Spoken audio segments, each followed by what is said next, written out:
하나님의 말씀은 마가복음 10장 13절에서 16절까지의 말씀입니다.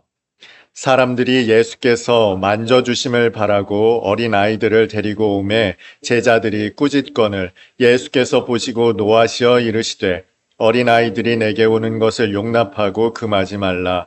하나님의 나라가 이런 자의 것이니라.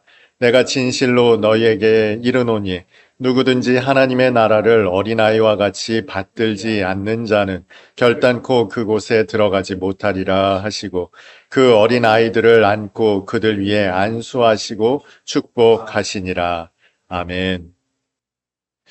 융통성이 없이 올곧고 고집이 세다. 이 말이 뜻하는 단어는 무엇일까요? 이것은 바로 완고하다라는 단어의 뜻입니다. 저는 항상 염두에 두고 그렇게 되지 말아야겠다 생각하는 두 단어가 있습니다. 그 첫 번째는 위선입니다. 위선자가 되지 말아야겠다. 겉과 속이 다른 사람이 되지 말아야겠다라는 생각을 가지고 있어요.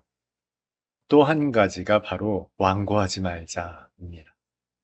여러분 모두가 완고하지 않은 사람이 되셨으면 좋겠습니다. 오늘 말씀도 바로 이 완고함에 대한 말씀입니다. 오늘 말씀을 보니 제자들이 한 부류의 사람들을 금지시키고 있어요.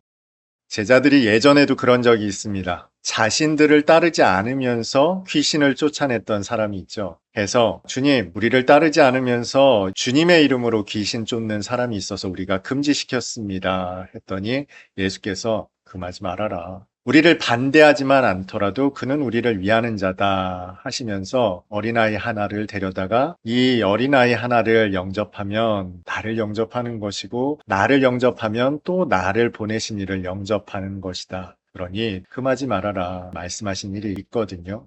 그런데 오늘 또 제자들이 제 자식들을 데려와서 안수해 주십시오, 기도해 주십시오 나온 부모들을 금지시켰어요. 그랬더니 예수께서 노하셨습니다. 그리고 금하지 말라 당부하시죠. 그런데 우리가 간과하는 한 단어가 있죠. 바로 노하셨다는 거예요. 이 노하셨다라는 단어를 NASB 역에서는 indignant라는 단어를 사용하고 있습니다. 분개하다라는 단어거든요. 분개하다. 이건 조금 이상합니다. 왜냐하면 예수께서 분개하신 대상이 죄인들도 아니었고요. 세리나 창녀도 아니었습니다. 이방인도 아니었고요. 바리새인이나 서기관도 아니었습니다. 누구보다 가까이서 예수님을 모셨던 제자들을 향해서 노하셨단 말이에요.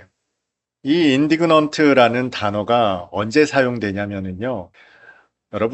여러분이 언제 가장 분노하는지 아십니까? 공평하지 않을 때, 형평성이 깨어졌을 때 분노합니다. 모두가 다 배고프면 분노하지 않습니다. 모두가 다 더우면 분노하지 않아요. 그런데요, 어떤 사람은 시원한데 어떤 사람은 덥고, 어떤 사람은 배가 부른데 어떤 사람은 배가 고프면 사람은 분노합니다. 그런데 그때 사용될 만한 단어가 바로 이 indignant, 분개하다, 노하다라는 단어인데 지금 예수께서 그만큼 분노하셨다는 거예요. 제자들 입장에서는 좀 억울할 만합니다. 제자들이 금지시킨 이유가 다름 아닌 예수님을 위한 행동이라고 생각했기 때문이거든요. 예수님은 늘상 가르치시는 일로 바쁘셨습니다. 뿐만 아니라 수많은 병자들, 귀신들을 쫓아내느라고 바쁘셨거든요. 조금 짬이 나서 숨 돌릴 틈이 생겼습니다. 잠시 쉬는데 제 자식들 안수해달라고 나온 거예요. 중요한 일들이 얼마나 많습니까? 아이들을 안수해주는 일보다는 그래도 귀신 쫓아내는 일, 병자를 고치는 일이 훨씬 더 중하다라고 생각할 수 있겠죠. 그 중한 일을 마치고 잠시 쉬시는 예수님을 위해서 제자들은 금지시켰습니다. 그런데 그런 제자들을 향해서, 그 속을 모르지 않으시는 제자들을 향해서 예수께서 노하셨단 말이에요. 그리고 나서 주님께서 이렇게 말씀하시죠. 하나님의 나라가 이런 자들의 것이다. 이런 자가 누굽니까? 바로 어린아이입니다. 주님께서는 도대체 어떤 의미로 이렇게 말씀하고 계시는 것일까요? 여기에서 우리가 주목해야 하는 것은 주님이 노하셨다는 사실과 천국이 어린아이와 같이 하나님의 나라를 받아들이는 자들의 것이라는 사실을 함께 말씀하셨다는 사실입니다. 먼저 주님께서 노하셨습니다. 왜 노하셨을까요? 제자들은 일전에도 어떤 사람을 금지시킨 일이 있었습니다. 그때도 주님은 똑같이 말씀하셨어요. 금하지 말아라 하시면서 어린아이 하나를 데려다가 어린아이 하나를 영접하면 나를 영접하는 것이고 나를 보내신 이를 영접한 것이다 가르치셨습니다. 그게 불과 얼마 전 일이에요. 그런데 얼마 지나지 않아 그와 비슷한 상황이 또다시 연출됐죠. 제자들은 여전히 자신들이 가지고 있는 폐쇄적인 사고관에서 벗어나질 못했어요. 당시 제자들이 무엇 때문에 다투었습니까? 네가 크냐 내가 크냐라는 문제로 싸웠단 말이에요. 그때 주님은 어린아이 하나를 데려다가 앉히시고 제자들에게 어린아이를 보이시면서 가르치셨거든요. 그런데 제자들은 똑같은 우를 범하고 있습니다. 또 구분하고 있었어요. 어떤 일이 중요한지 어떤 일이 가벼운지를 스스로 판단하고 있었습니다. 이분법적으로 나누는 그들의 가치관은 변함이 없었습니다. 여전히 폐쇄적인 사고관에서 하나도 달라진 것이 없었어요. 예수께서 가르치셨고 질타하셨음에도 불구하고 달라지지 않았습니다. 그리고 나서 오늘 어린아이 하나를 보이시면서 하나님의 나라가 바로 이런 자의 것이다 라고 말씀하고 계신다는 거죠. 그들은 주의 말씀을 들었습니다. 그럼에도 받아들이지 않았죠. 깨닫지를 못했습니다. 여러분, 제자들이 이해를 못했습니까? 이해는 했다니까요. 그럼에도 불구하고 그들의 삶 속에, 그들의 마음 속에 새겨지지 않았어요. 삶으로 나타나지 않았죠. 반면 어린아이는 다릅니다. 어린아이는요, 부모가 너 그러면 안 돼 하면은 알아듣습니다. 들어먹습니다. 어른들이 뭐라고 이야기를 하면은요, 알아먹어요. 그리고요, 여러분 혹시 본 일이 있으실 겁니다. 첫째에게 그것을 가르치면은요, 그 첫째가 동생에게 똑같이 가르칩니다. 부모님이 가르치신 그대로 똑같이 가르칩니다. 이것이 어린아이예요. 그런데 여러분의 모습은 어떨까요? 인간에게 정말 불가능에 가까운 것이 있습니다. 회개입니다. 여러분 회개를 어떻게 배우셨어요? 돌이킴이라고 배웠죠. 가던 길을 180도 바꾸는 것입니다. 조금 수정하는 것이 아니라 완전히 돌아서는 것. 이것을 회개라고 배우셨을 거예요. 여러분의 남편이 회개하던가요? 아내가 회개하던가요? 양말을 뒤집어서 벗는 사람은요, 죽을 때까지 뒤집어 벗습니다. 티스푼을 테이블 위에 그냥 올려놓는 사람은요, 절대로 싱크대까지 가져다 놓지 않습니다. 그냥 테이블 위에 올려놓습니다. 예배 시간에 늦는 사람은요, 항상 늦습니다. 미안하다, 잘못했다라는 말 못하는 사람은요, 죽을 때까지 미안하다, 잘못했다 말을 못해요. 여러분이 이런 권고를 들었을 때 그 말귀를 알아듣지 못합니까? 알아듣죠? 그런데 달라지지 않죠? 돌이키지 않는 거죠. 인간은요, 돌이키지 않습니다. 이게 그저 습관의 문제일까요? 인간은 왜 돌이키지 않을까요?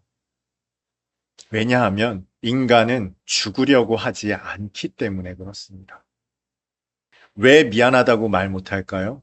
미안하다고 말하는 순간 내 자아가 죽기 때문에 그래요. 남편이 아내에게, 아내가 남편에게 왜 미안하다, 잘못했다 무릎 꿇지 못할까요? 내가 죽어야 하기 때문에 그렇습니다. 양말 뒤집어 벗는 것, 표면적으로는 대수롭지 않게 보이지만 그것은 내가 죽는 일입니다. 그래서 못해요. 안 합니다. 그래서 우리는 달라지질 않아요. 못 알아듣는 것이 아니라니까요. 죽으려고 하지 않습니다. 죽는 일에 낯설어 합니다. 그런데요, 어린아이는 그렇지 않더라고요. 너 잘못했지? 하면은 어린아이는요, 얘 잘못했어요 라는 말이 나옵니다. 이것이 어린아이입니다. 인간은 죽지 않더라는 거예요. 죽으려고 하지 않더라는 거예요. 회개하지 않더라는 겁니다. 돌이키지 않더라는 거예요. 제자들이 바로 그 단면을 보여주죠.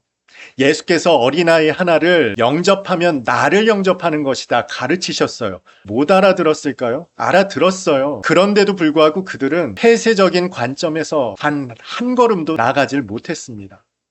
여러분 설교 말씀 듣죠? 말씀도 묵상합니다. 큐티도 합니다. 안 달라지죠? 달라지질 않아요. 죽지를 않습니다. 그저 한 귀로 들었다 또 다른 귀로 흘려보낼 뿐입니다. 이것이 절대로 죽으려고 하지 않는 인간의 본성입니다. 죄성입니다. 하나님은 이런 죄인들을 죽이러 오셨어요. 말씀은 여러분을 죽이십니다. 반드시 죽이십니다. 그래서 주님이 말씀하신 거예요. 나를 따라오려거든 자기를 부인해야 된다. 너희 자신이 죽지 않고서는 결단코 나를 따라올 수 없다. 예수께서 왜 분노하셨을까요? 왜 분개하셨을까요? 죽지 않는 제자들을 보시고 분개하셨던 거예요. 제 자신만 놓고 보더라도 고개는 끄덕이고 아멘은 할지언정 회개하지 않더라고요. 조금도 달라지지 않더라고요. 이것이 바로 완고함입니다. 고집스럽게 끝까지 나를 붙드는 것. 여러분, 신앙이 좋아지면 한 표대만 바라보며 끝까지 걸어 나가죠. 그런데 그 사람이요, 완고할까요? 바울을 보십시오. 완고합니까? 바울은 전혀 완고하지 않았습니다. 이래도 좋고 저래도 좋고 다 좋았어요. 예수 그리스도만 존귀히 되실 수 있다면, 영광 받으실 수 있다면 그는 어떠한 처지에 있더라도 자족하기를 배웠다 고백하죠. 그는 완고하지 않았어요. 그런데요, 오늘날 교회에서 신앙 좋으신 분들은요, 완고함이 믿음 좋은 것이라고 착각하십니다. 그 완고함 때문에 수많은 성도들이 상처받고 있고 고통스러워하고 있다는 것을 전혀 염두에 두지 않습니다. 심지어 하나님의 말씀조차도 나의 완고함으로 거절하는 것이 인간입니다. 이것이 우리의 본 모습이에요. 우리는 돌이키려 하지 않아요. 자신의 틀렸음을 인정하지 않습니다. 어린아이와 같이 받아들인다는 것은 완고하지 않아서 부모님의 말씀을, 어른들의 말씀을 수용할 수 있다는 것이죠. 언제라도 돌이킬 수 있다는 것입니다. 언제라도 나의 죽음을 선언할 수 있다는 거예요. 나는 죽었습니다. 잘못했습니다. 할 수 있는 것이 어린아이와 같이 받아들인다는 것입니다. 바울이 이렇게 고백했습니다. 나는 날마다 죽노라. 여러분, 죽어야 부활이 우리에게 임하죠. 그 부활은 이전의 모습과 전혀 다른 존재로서의 부활입니다. 예수께서 부활하셨을 때 심지어 제자들도 제대로 알아보질 못했어요. 조금 있으니 주님이시구나 깨달았죠. 여러분, 내가 죽지 않으면 나의 부활은 없습니다. 나는 부활해야만 하나님 나라에 합당한 존재로 살아날 수 있어요. 오늘 주님께서 그 말씀을 하고 계신 거예요. 어린아이와 같이 받아들일 수 있는 존재, 내 자신의 죽음을 인정하는 존재, 죽어서 부활하는 존재가 되어야만 하나님의 나라를 유업으로 받을 수 있다 말씀하고 계시는 거예요. 이것을 회심이라고 말하죠. 돌이켰다는 겁니다. 여러분 가운데 진정한 회심이 있었으면 좋겠어요. 일회적인 회심뿐만 아니라 오늘도 완고하지 않아서 나의 잘못됨을, 틀렸음을, 나의 배설물과 같이 더러운 죄악들을 끊어내고 돌이켜 회심하는 존재로 새로워질 수 있었으면 좋겠습니다. 중요한 것은 여러분의 노력으로 안 됩니다. 여러분이 죽어야 비로소 살아난다니까요. 그 일을 행하시는 분은 성령님이십니다. 성령께서는 끊임없이 여러분을 말씀의 검으로 찌르실 겁니다. 찔러 쪼개실 거예요. 그때 여러분이 완고하지 않았으면 좋겠습니다. 완고함으로 거절하지 않으셨으면 좋겠어요. 나의 틀렸음을 받아들여 하나님의 나라를 유업으로 잇는 하나님의 온전한 백성이 되었으면 좋겠습니다.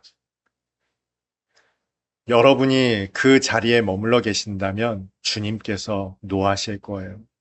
주님께서 노하셨던 사람들은 바리새인이나 서기관들이나 죄인들이 아니었습니다. 이방인이 아니었습니다.